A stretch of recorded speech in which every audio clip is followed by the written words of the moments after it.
Hey, what's up, everybody? No new podcast this week. We're giving everybody some well-deserved time off, but it's a rerun from our Zoom era, episode 86. It's Group B, Lancia versus Audi.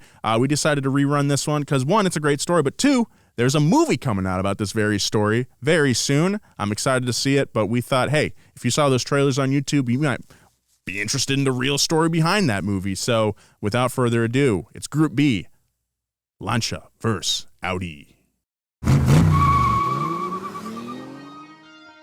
Greece, the home of myths and legends, also the setting of one of the most intense races of all time. The Acropolis Rally, 1983. Cars gunned around perilous mountain roads, kicking up waves of ancient dust, tearing past groves of olive trees and stone ruins like a lightning bolt thrown by Zeus himself. Reckless Greeks, perhaps confusing themselves for immortals, crowded the circuit, cheering on rally gods, living demigods like Hannah Mikula, Walter Roll, Jimmy McRae, and Athena herself, Michelle Mouton. Greece was hot and dry that summer. Temps in the cockpit of the cars reached 160 degrees. The team to beat was Audi and their powerful all-wheel drive Quattros that muscled through the course like Leonidas and his Spartans. On the other side were the rear-wheel drive Lancia 037s, prepared to battle with Audi like the deep voice guy with the nose ring. But suddenly, it started to rain. The gods were in a mischievous mood. Dust turned to mud, and suddenly the Quattros had a huge leg up on their competition with their 4 powered wheels. But who would end up taking home the trophy? The event was part of the 1983 World Rally Championship, a now legendary year of Group B action that saw Audi and Lancia fighting not just for the title, but for whose philosophy of racing was the greatest. What's more important, power or handling, muscle or style, German reliability or Italian pizzazz? Today on Past Gas, it's Rally 83, Audi and Lancia, dust and dirt, snow and fire. Group B at its grittiest and greatest. Past Gas Podcast, it's about cars, it's not about forts! I've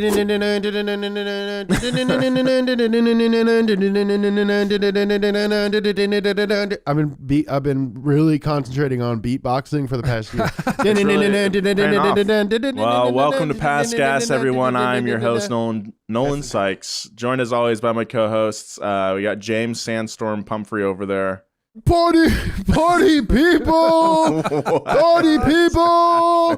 Yeah, get it ready. I can't wait for foam parties to come back. It's gonna be the foamiest summer. Getting all that foam on this summer. Wow, and Joe the Foam Weber over there. Foam it up. Joe is the foam to my party, baby. If there's no Joe, I'm not going. Just like if there's no foam at the party, I'm not going to show up. Okay. If you want the pump at your party, you best get some foam. Coconut flavored, preferably. They have flavored foams? Yeah, let's hear about this. Let's hear about it. Before we get into the story. Foam? I would like to know I've about been to one foam party. I was 15 years old, maybe 16. That's too young for a foam party. It was spring break at Destin, Florida. It's the perfect age for a foam party because if you're any older at a foam party, you're an idiot. And it was coconut smelling. Whoa. It smelled like pina coladas. I feel like if you ate that, you'd probably get the squirts. Yeah, you just chug soap. Wow. Well, there's this one guy who's like, he's the foam king of Pensacola, Florida, and he's like, I've got my secret recipe, the perfect ratio for foam to smells. I provide all the foam to the entire 305 area. I remember once my friend Ross and I were drinking stuff, and he was like, you know what? When I'm like can start going to bars, I think my drink is gonna be like whiskey and Dr. Pepper. And I remember even like at that age, I was like, Yeah, order that in a bar, you Yeah.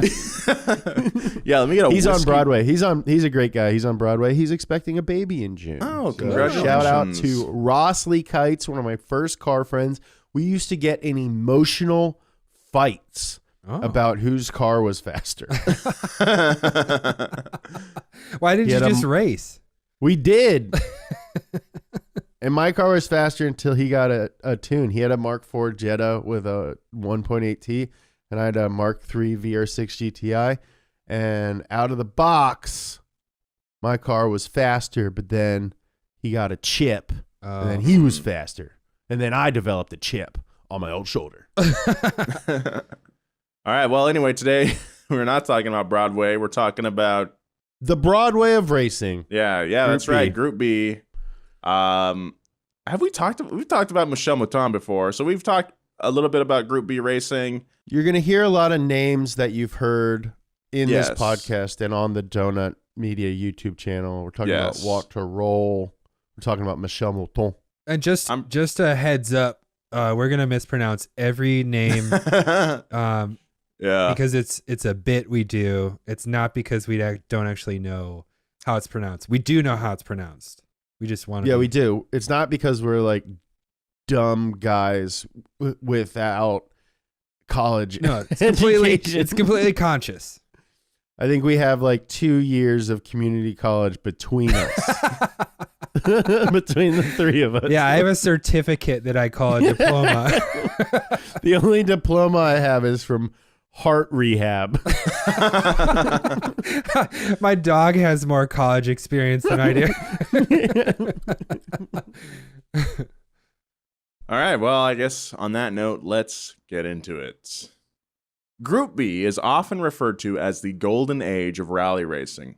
It was introduced by the FIA in 1982, and its rules gave birth to an incredibly powerful and ultimately dangerous new era of rally, with very few regulations to keep things in check. And just for those who haven't, this might be your first episode, maybe this is the first thing you've ever heard about racing. Rally racing is not traditional circuit racing with multiple cars on track. Rally is point to point. Cars go one at a time, and they're timed between the 2 points. And over the course of an event, the team with the lowest time wins. Just a little background for you. Homologation requirements, meaning the number of units per year that the car manufacturer was required to produce each year to enter a car, were reduced to a paltry 200 vehicles, compared to the 5,000 cars a year in Group N and Group A. High-tech building materials were now allowed, as well as unrestricted turbocharged boost. Basically, while previous rally regulations had tried to keep the cars somewhat close to production versions, in Group B, they were almost completely unleashed. For example, in the year before Group B, the average rally car produced about 250 horsepower. But by 1986, the final year of Group B, that average was up to 500 horsepower. That's ridiculous. And that's the average. Yeah, average. So you're going to have a lot of them above the median, right? Yeah. That's Making that's big like numbers. how much horsepower did like the RS 500 have? Because that was like a tiny car. I don't know. Off the top of your head, I'm going to guess 300. 560. 560. Okay, I'm gonna say 340. All right, let's see it. I probably guessed way too low. Whoa, up What? to 4. Wait. Whoa, 650? No way. That Wow. gotta be right. No, it's right. What? That thing is like the size of an MR2. That's why they made it illegal. Like that is like the reaction to the specs on Group B cars is very often no way. Like it was just no holds barred. It was the peak of dangerous racing. Mhm. It'll never get that dangerous again. Like that makes the peaking to Paris sound tame. It makes it's literally everything is tame compared to Group B racing. Group B racing killed fans. It was dangerous to watch. Yeah. Like, can you imagine if like the NFL like killed fans? Like if you went to an NFL game and your mom is like, I hope you come home. Yeah, a stray football hit a fan in an eye. Yeah, and his head exploded. It's like rollerball. LL Cool J. Dude, it's like laser tennis. Also starring LL Cool J. He had a pretty long golden age. And speaking of golden age, the golden age of Group B was short. Like most golden ages, the Group B era was short. By 1986, a number of prominent fatalities that James mentioned and the increased cost of racing in the group led manufacturers and the FIA to return to safer, less powerful cars. The group had earned the nickname Killer Bees, not killer as in cool, but killer as in these cars. Killer Bee sold 50 gold, 60 platinum. These cars will kill you even if you're not driving them. As James mentioned, you can die by watching. But the danger is part of what made this era of racing so alluring. Another part were the stars who were driving in Group B. Among them, you had Timo Salonen, Henry Mikkola, Walter Roll, and Michel Mouton. In 1982, the Audi Quattro emerged as the dominant car of Group B, with Audi drivers including Mikkola, Mouton, and Stig Blomqvist dominating the season and winning the Constructors' Championship for Audi. However, it was Walter Roll, driving for Opel, who won the Drivers' Championship, beating out Michel Mouton for the title. Roll drove the Ascana 400, a rear-wheel drive car which was widely considered outdated and underpowered for the time. But still, the car was capable of impressive feats in the hands of the German driver, a man who Niki Lauda once called a genius on wheels. That's a good soundbite to have. Yeah. I put that on every resume. Yeah, that's high praise for sure. Yeah, it's like, I wouldn't even have a resume. I'd be like, Niki Lauda called me a genius on wheels. Yeah, it's on your business card. Yeah, genius, like just the quote, genius on wheels, Niki Lauda. Yeah. Pretty tight. Roll, born in 1947, had grown up the son of a stonemason in post-war Germany. His parents had divorced when he was 10, a rare event in the Catholic community that the family was a part of. After that, Walter lived with his mom, and at the age of 16, started working for a businessman who represented the interests of the Bishop of Regensburg. One of Roll's roles, say that 10 times fast, say that 10 times fast, 10 times fast,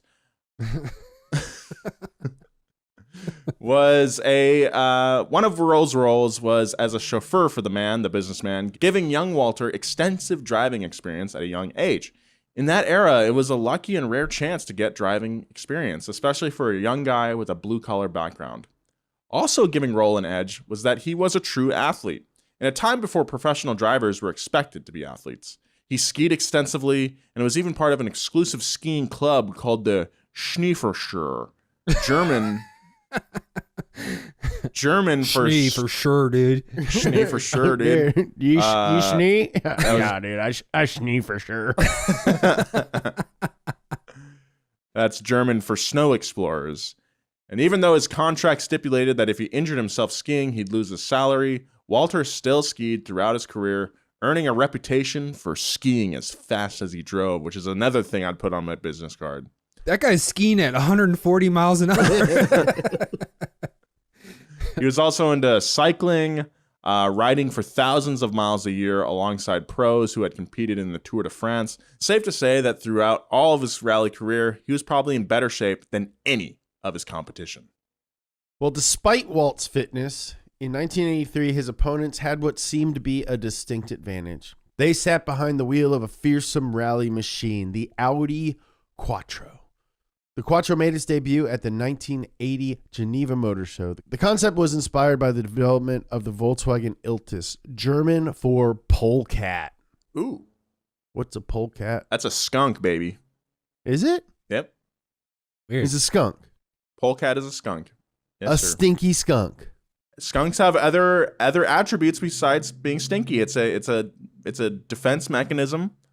They don't do it all the time. It's when they either get run over or attacked by another animal. Their farts smell like really good weed.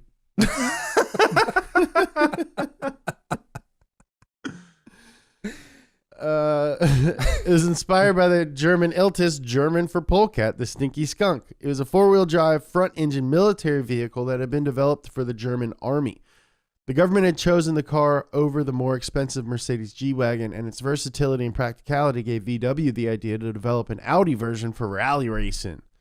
The Iltis most notably performed well in snow and mud, a definite advantage for several of the more challenging World Rally events.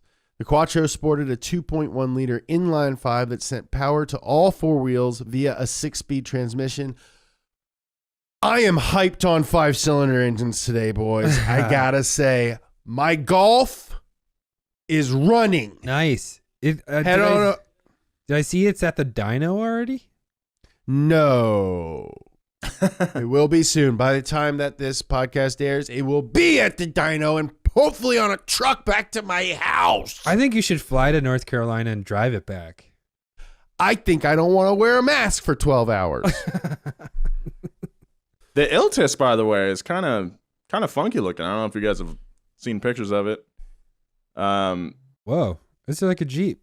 It's like a Jeep, sort of. It's like a Jeep and a VW thing had a baby. Yeah, yeah. Oh, dude, this goes on my list of if I ever have a summer house, this could be my little freaking town car. But there was one catch to the Iltis. Rally didn't actually allow four-wheel drive. Huh. Knowing they had a killer four-wheel drive car, Audi lobbied the FIA for a rule change at the last possible minute, squeaking in under the wire and in a sneakily low-key way, paving the way for the Quattro to become the first car to take advantage of the rule change Audi had lobbied for. Didn't they or the legend has it, is that at like a FIA kind of rule meeting where the manufacturers were agreeing on regulations, right before closing the meeting, that's when Audi brought up the proposed rule change, and everyone was just like, we've been here like for 2 days. Yeah, according to Jeremy Clarkson, they like waited till everyone was putting their jackets on. And then they were like, oh, just like real quick, what if we could do four-wheel drive? And everyone's like, fine, whatever. My Uber's here. They're like the kid in class that asks if we have homework. Yeah. Hate that kid. Yeah. And I'll find you one day. For weekend warriors to everyday adventurers, discover the 2024 Subaru Crosstrek. It comes standard with symmetrical all-wheel drive, designed to help optimize traction in rain, snow, on bad roads, or even when there's no road at all. A choice between two Subaru Boxer engines, a standard 2-liter or an available 2.5-liter, which is retuned for 2024 to deliver 182 horsepower and even more torque for responsive, confident acceleration. With 8.7 inches of ground clearance and X mode with hill descent control, which electronically optimizes the engine, transmission, and other systems for increased traction in slippery conditions, Crosstrek helps provide peace of mind on almost any road. These cars are super dependable, very capable. They've got a very durable exterior and, new for 2024, an improved interior. This thing's awesome. Love is out there. Find it in a Crosstrek. Learn more at Subaru.com. Maybe the weirdest thing about the Quattro was its name, Italian for four. While it made logical sense, it seemed odd for such a German company to borrow the language of its competitor nation in naming its car. You wouldn't expect to see a Lancia Launchwagen, for example. Over a decade of production, nearly 12,000 Quattros were built, an impressive number given that many of its competitors were squeaking by with producing the homologation minimums. Still, the car was not without its critics. Motorsport noted that its design valued brute force over all else. It was, quote, tough, strong, built like a tank. That's what I say about Nolan. Basically putting function over form in all ways. Some of the Audi team members even took to referring to the Quattro as the electronic tractor, a purpose-built utilitarian machine built for a single job: winning rallies. Tilling dirt. 1983 was the second year of Group B. Audi was now the reigning manufacturer champion, and they chose not to mess with their winning formula, keeping Henry Mikkola and Michel Mouton as their top drivers, both behind the wheel of the Audi Quattro A1. Elsewhere in the sport, there were changes. Walter Roll, the driver's champion, decided he could find a superior ride to the Opel Ascana 400. He had also refused to appear in a commercial for the automaker's tobacco sponsor, apparently souring his relationship for the team. The German fitness freak instead signed with Lancia, an Italian team with a long rally history. Lancia, founded in 1906 by Fiat racing drivers, had rally built into its DNA. Before the establishment of the World Rally Championship, they had won the final international championship for manufacturers, and in the WRC era, they had won the constructors' title 3 times during the 1970s with a car called the Stratos. Ooh, yeah. Or Stratos. The shortest rally car. The Stratos was designed by Bertone and matched radical Italian design with the grit of rally. This thing is a little spaceship. It looks like a Polygon from Pokemon. Very angular machine. In 1982, Lancia had paired with Martini Racing, a team financed by Count Metello Rossi de Montalera, the owner of the Martini and Rossi distillery. You know, they make little, not simple syrups. What do they make? What's that called? Vermouth. Sweet vermouth. Weren't you like, I remember when you did a video on them and you were like, I just went to the store and bought Martini and Rossi and it's so cheap. I mean, yeah, it is cheap. It's like cheap vermouth. I did not know that. You expect... Yeah, because it looks fancy on a race car, and then you get to the store and it's like on the bottom shelf. In addition to fine vermouth and car racing, Martini was also known for sponsoring a team of power boats that sported the ironic name Dry Martini. It's boats, winning the Powerboat World Championship in 1973 and 74. Because boats. It's dry. The Martini livery was iconic, and still is, featuring a pattern of blue and red stripes that flowed playfully around the body of all their race cars and, I assume, racing boats. One of the best liveries ever. Yeah, it's iconic. You know, it's lasted for a reason. By 1983, the Audi Quattro success made everyone realize that four-wheel drive, or all-wheel drive, was the way of the future in rally. But Lancia had gone a different way, and they were sticking with it. The Lancia 037 was a mid-engined, rear-wheel drive car, and in most respects, it couldn't be more different than the Quattro. This thing is like an evolution of the Stratos formula. I think it's a cooler looking car, in my opinion. It's super cool, and just reading this makes me want to drive a rear-wheel drive car in the dirt. Just huck it. Get squirrely. Get sendy with it. Oh, dude, we should make a shirt that says "Huck it and get squirrely." Anyway, the design was a collaboration between Abarth, the performance division of Fiat, and the Italian design studio Pininfarina. Loosely based on the Lancia Monte Carlo road car, the body was sleek and race car-like, less beefy and boxy in comparison to the Quattro. It featured a so-called double-bubble roofline, a carryover from Lancia's designs of the 50s and 60s. While the Quattro was 2,600 pounds, the weight of the Lancia was significantly less, at 2,100, 500 pounds less. The Italian car was also about a foot shorter than its German counterpart. So it's lighter, much shorter wheelbase, more nimble, I'm assuming, but rear-wheel drive. Yeah, I'm sure the all-wheel drive system was pretty heavy. I would assume so, yeah. According to Jeremy Clarkson's feature on the rally in Grand Tour Season 2, which is worth a watch if you haven't seen it, and if you have, this is probably sounding a little familiar, Lancia employed a series of shady tactics to sneak the 037 through the various regulatory hoops the FIA put in its way.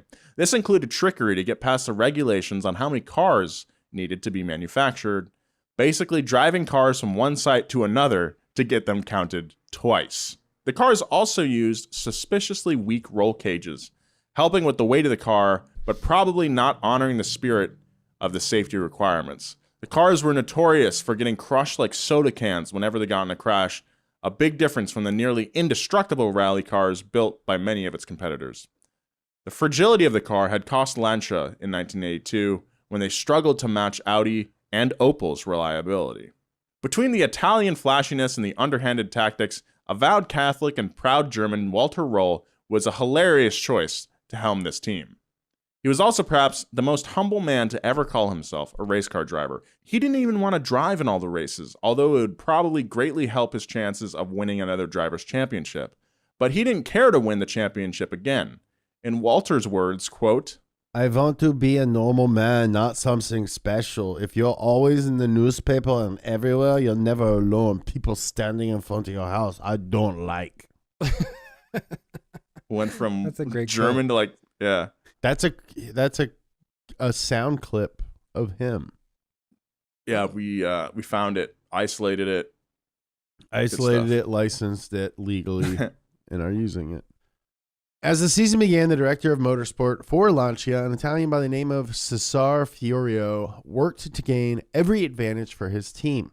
Knowing that the more delicate Lancia car fared well in better conditions on smoother roads, at the season opener in Monte Carlo, Fiorio had his team salt the roads in advance of certain stages and even pressured local officials to maintain the roads better, not out of any safety concern, but in hopes of gaining an advantage.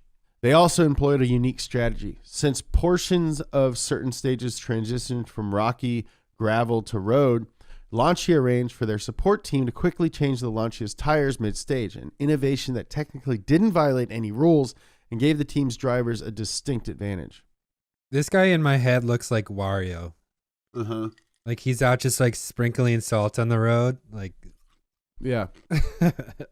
He looks like Wario, and probably looks like Waluigi. Yeah. Yeah.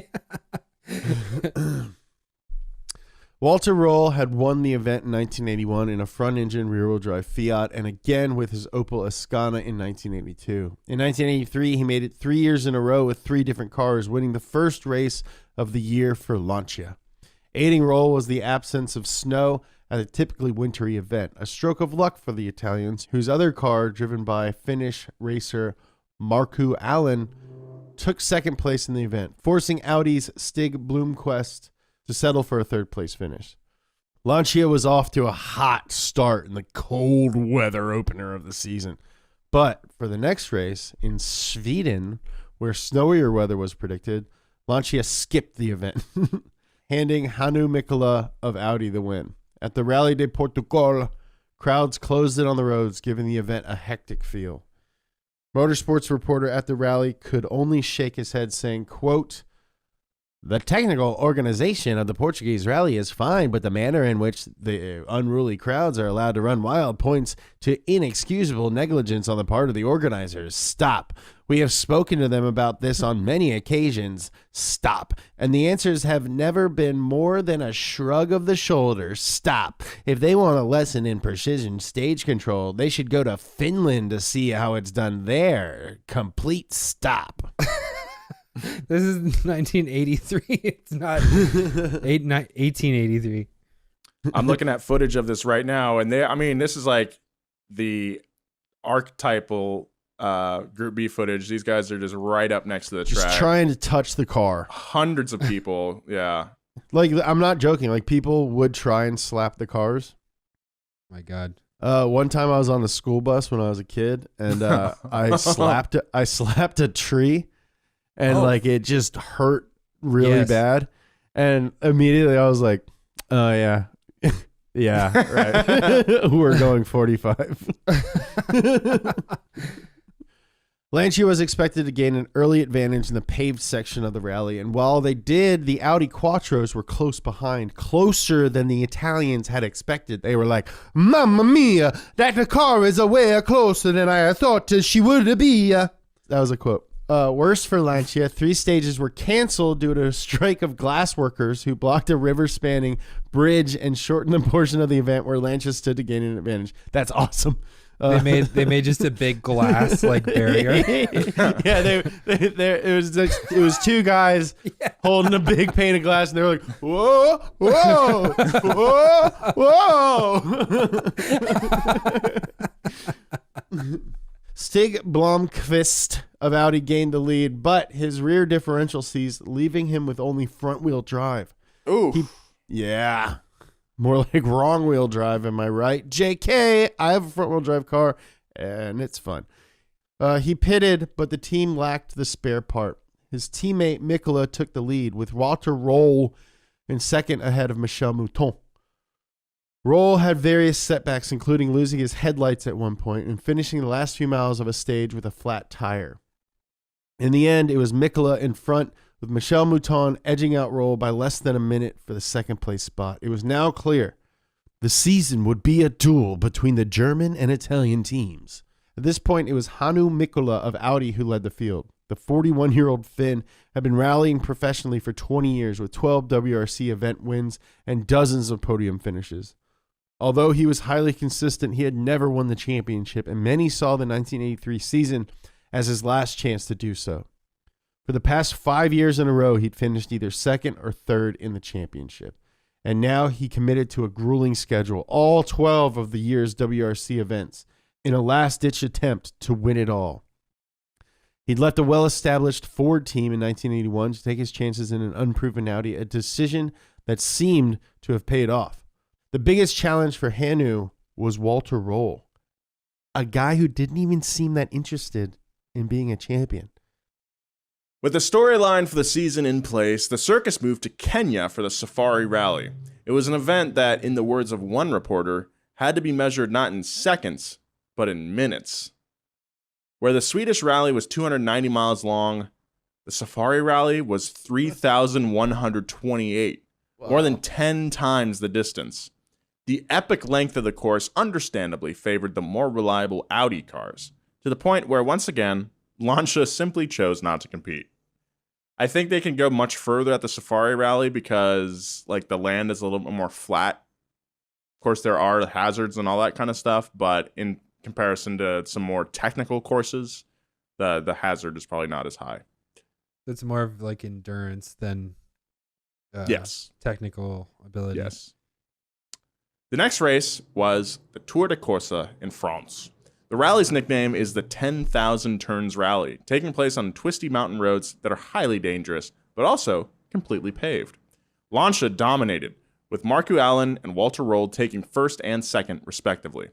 Interestingly, a Lancia 037 also took third place, but it was driven not by a Martini racing driver, but by Odartico Vudafieri of Jolly Club, a scrappy and independent Italian racing team. The car's livery sported similar shapes to the Martinis, but in green and orange instead of blue and red. We found a website that tells the tale of the founding of the Jolly Club. It appears to be written by an Italian person with the help of Google Translate, so bear with this quote here. It could have seemed the beginning of a horror film. After all, the environment is that one, but the history that we are about to tell is a completely different. That evening of 11th February 1957, as already told, in Milan, it was indeed a cold, and the fog, she covered everything, creating a dark and silent atmosphere. Almost all of the cafes was closed. No espressos, with a shot of tonic water. And the people in the street were a very few. But not the Giannino!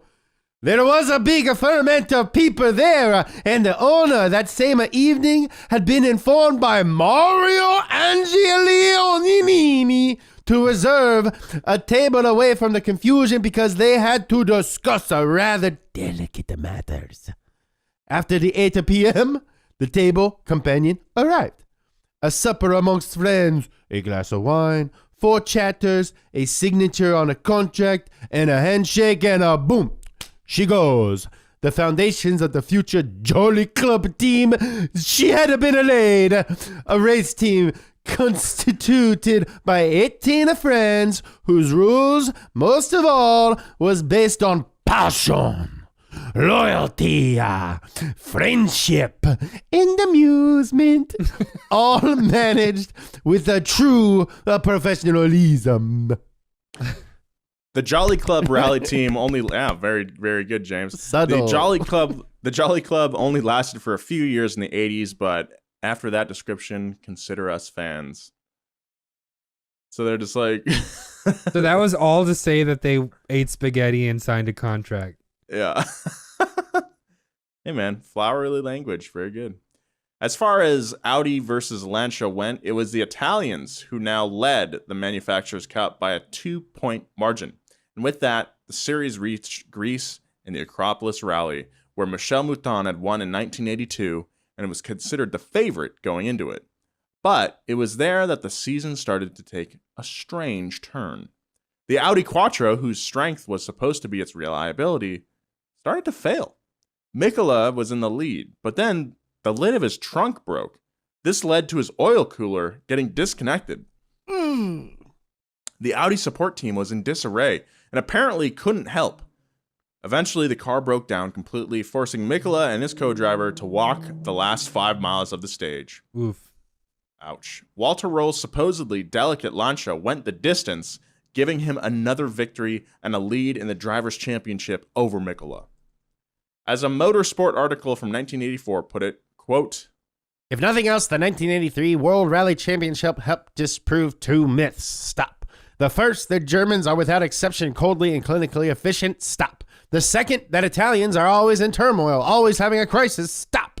The championship would have seemed to indicate that there had been a complete role reversal. Stop. You almost went into Waluigi.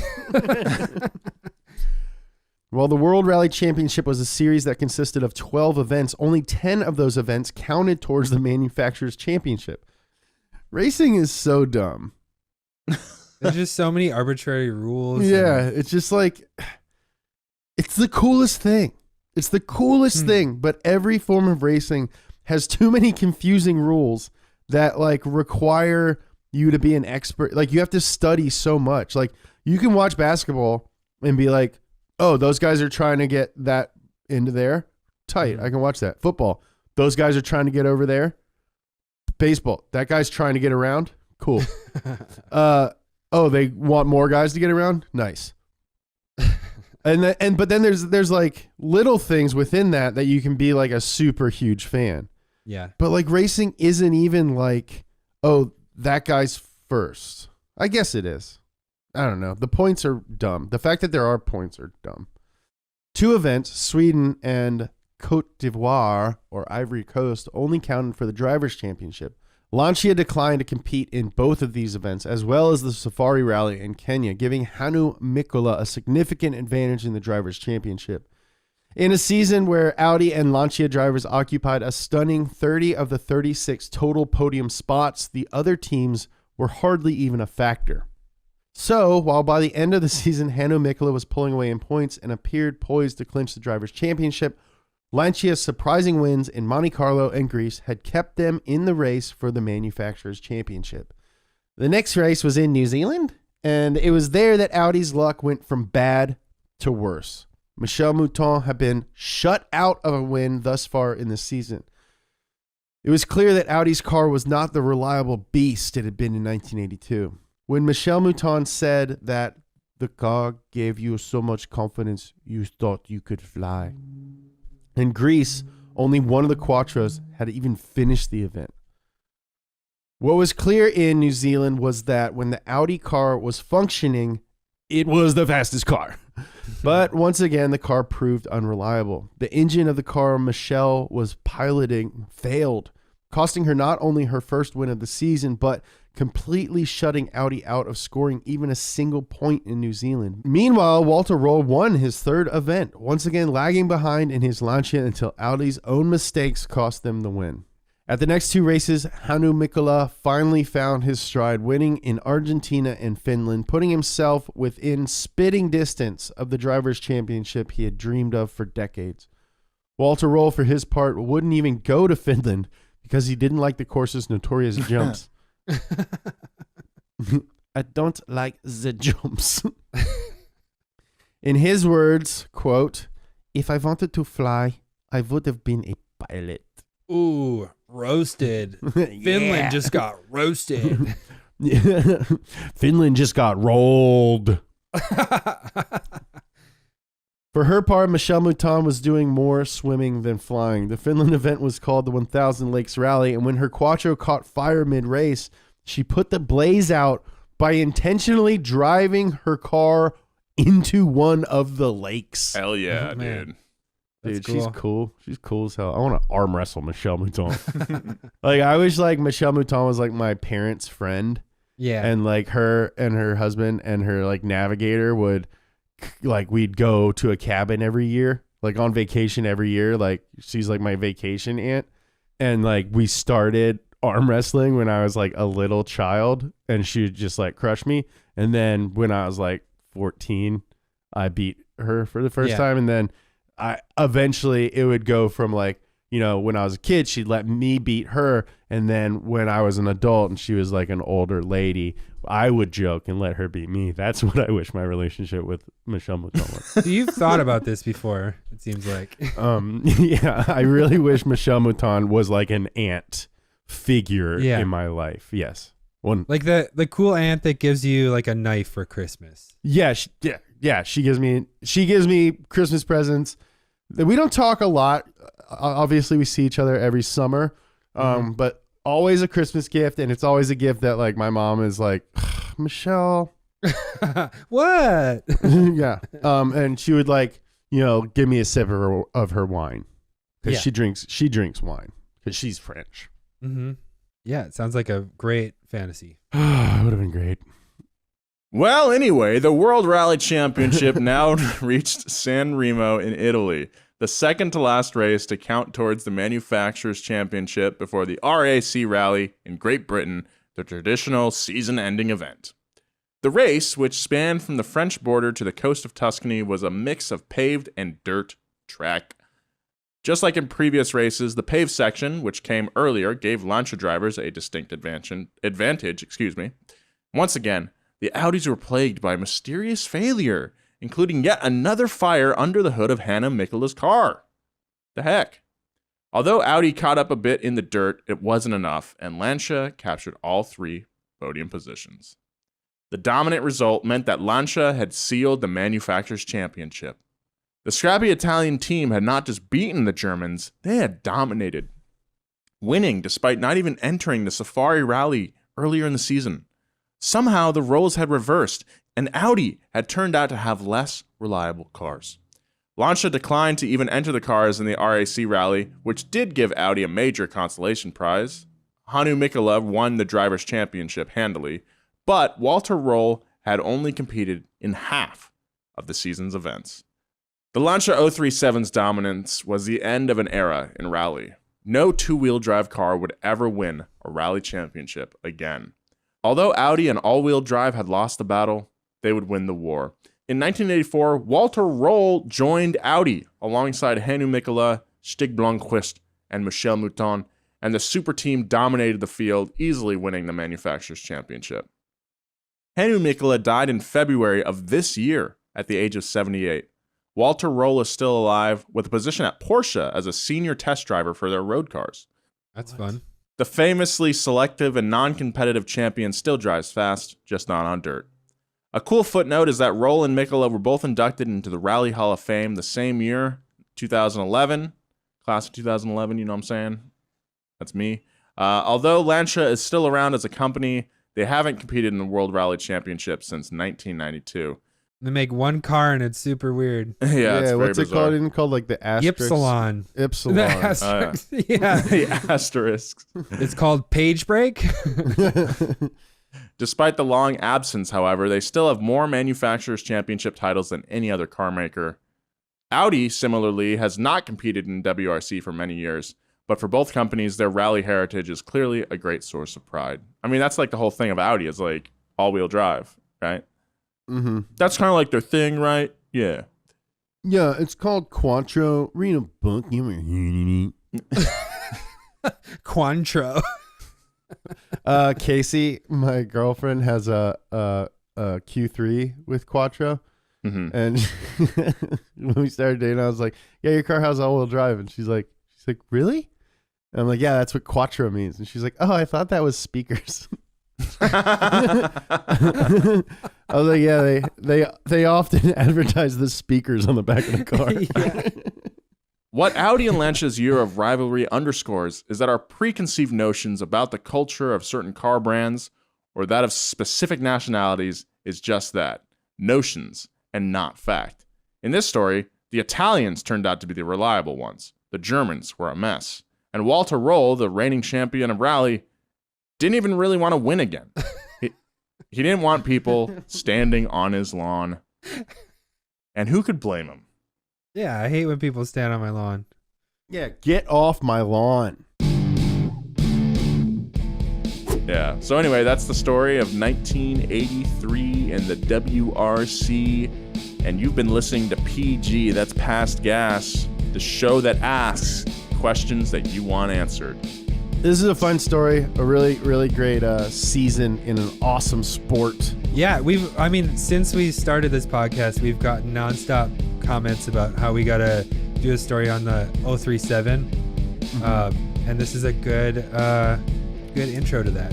Hey, if you want to get in touch with us here at Past Gas, pastgas@donutmedia.com. Hit us up with your questions or, Ooh, fan fiction. If you want to write some Past Gas fan fiction, either fan fiction that involves Joe, Nolan, Thomas, and Bridget and I, or fan fiction like that, involves anybody from automotive history, like, Carroll Shelby was a teacher at Hogwarts. Follow my boys at James Pumphrey, at Joe G. Weber. Follow me at Nolan J. Sykes. And if you liked this podcast, follow it wherever you listen to podcasts. It's free, and it just makes listening to us again easier. You don't have to search for it.